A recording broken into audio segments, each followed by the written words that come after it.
An unknown scientist is about to make a discovery that should have changed everything. His name was Winifred Otto Schumann. On the day in question, he was teaching his students about the physics of electricity, how a sphere within a sphere can create electrical tension, and subsequently, a frequency.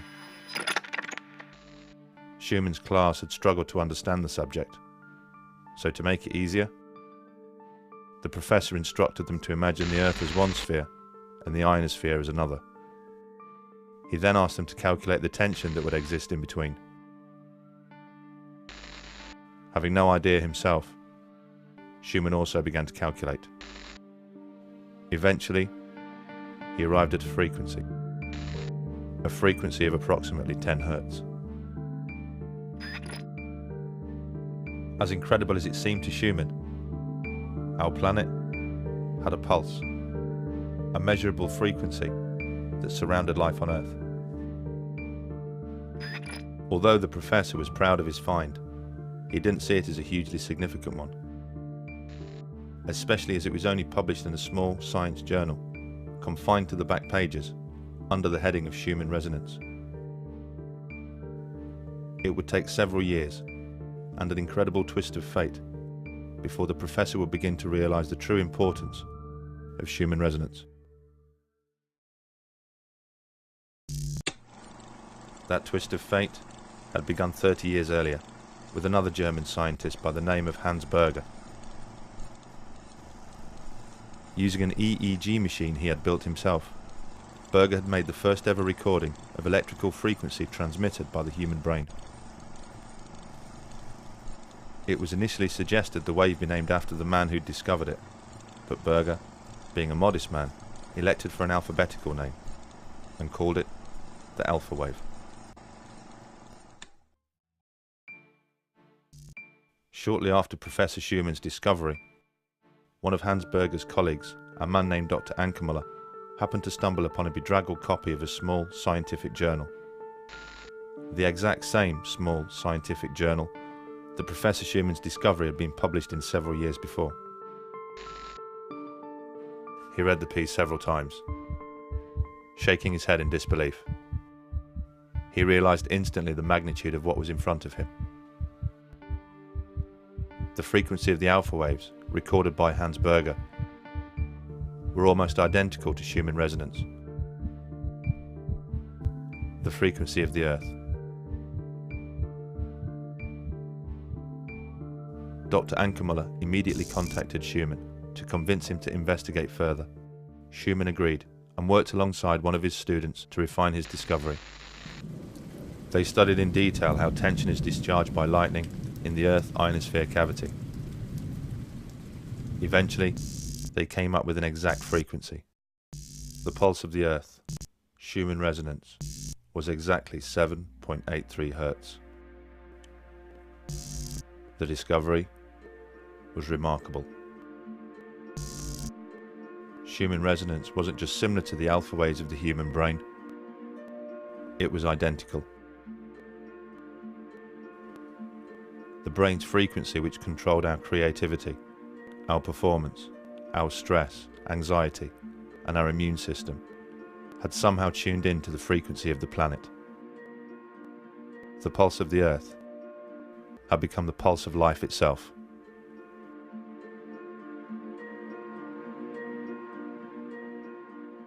The frequency of a wave is measured in hertz. This refers to the number of oscillations the wave makes each second. Frequencies range from a billionth the size of an atom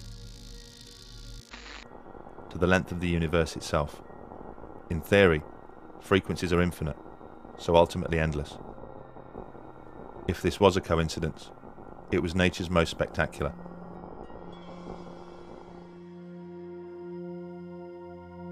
So what did all this mean? It wasn't long before somebody tried to find out. His name was Rutger Weaver, an acclaimed scientist from the Max Planck Institute. In the early 1960s, the professor constructed an underground bunker in order to examine the circadian rhythms of man. The circadian rhythm is the day-night cycle that is engraved into all life. Over a 30-year period, the professor conducted experiments in which student volunteers would spend several weeks at a time living in the bunker, completely shielded from the natural resonances of the Earth. In his results, Weaver noted some astonishing findings. He discovered that when Schumann resonance was filtered out of the bunker, the students' physical and mental health would suffer. He took students down there. He didn't trust to do it with ill or old people. He took young students down there because he knew, Weaver knew that there would be an effect. So obviously underground you don't have Schumann resonance. You only have the transverse magnetic fields from in the Earth. So by putting them underground, they started feeling sick, having headaches. Their circadian rhythm was completely upset. The interesting thing was, when he just introduced the 7.8 Hertz frequency with a magnetic pulse generator, that immediately stopped. Weaver would secretly introduce the 7.83 frequency to the bunker via a man-made transmitter. Each time he did so, he noted the ill effects suffered by the volunteers either disappeared or decreased. Their stress, headaches and emotional distress was reduced, and their sense of well-being was restored.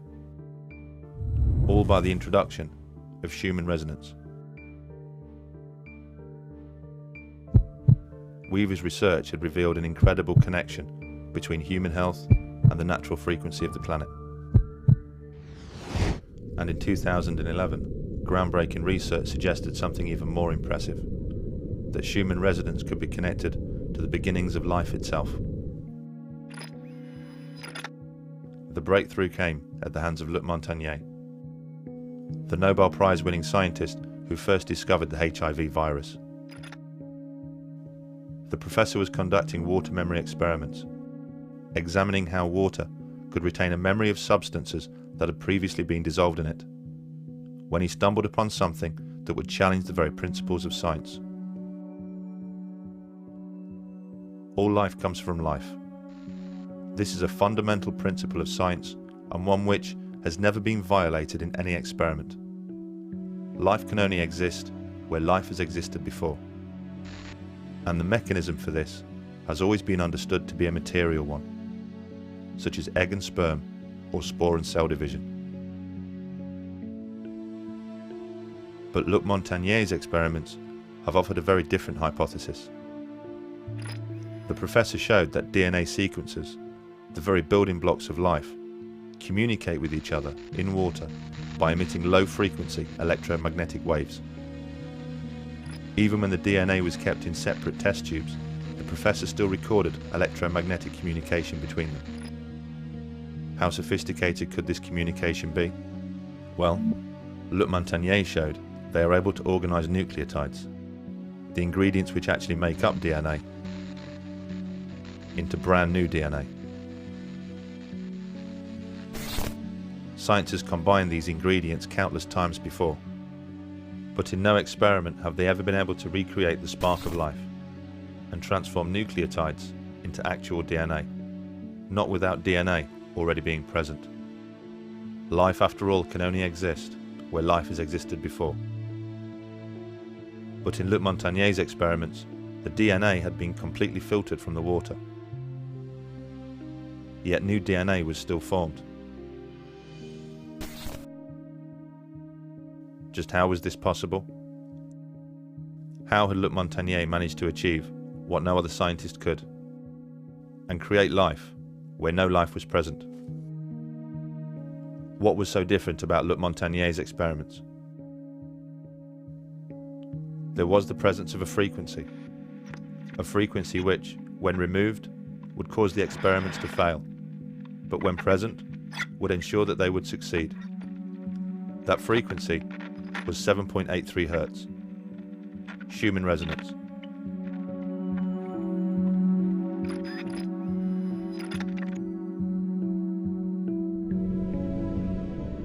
A delicate relationship had been struck between life and the frequency of the planet.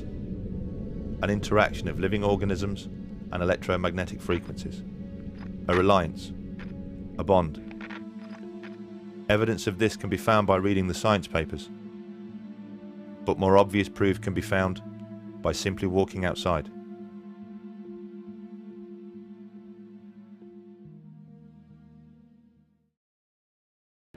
Have you ever considered that emotion is vibration? Feeling is vibration. We are always feeling something. We are always emoting something. We may not always be aware of what that is.